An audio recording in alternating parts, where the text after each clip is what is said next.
বাংলাদেশ। এই স্লোগানকে বাস্তবায়ন করতে কত বছর লাগবে আমি জানি না।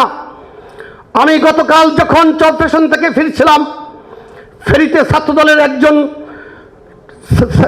নেতা আমাকে বলেছিল, ভাই যে কর্মসূচিতে গিয়েছিলাম এই কর্মসূচিগুলি আমাদের জন্য অপরিহার্য একটি কর্মসূচি ছিল।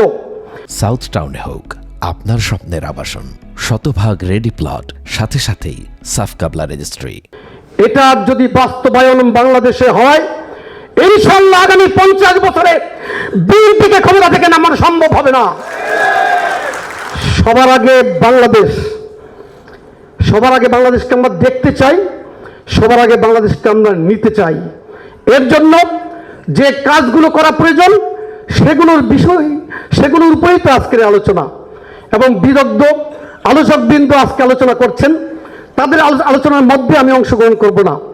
আমি শুধু অনুরোধ করব এই আলোচনাগুলো যাতে আমরা মনোযোগ সহকারে শুনি, এবং শোনার মধ্যেই দায়িত্ব শেষ নয়।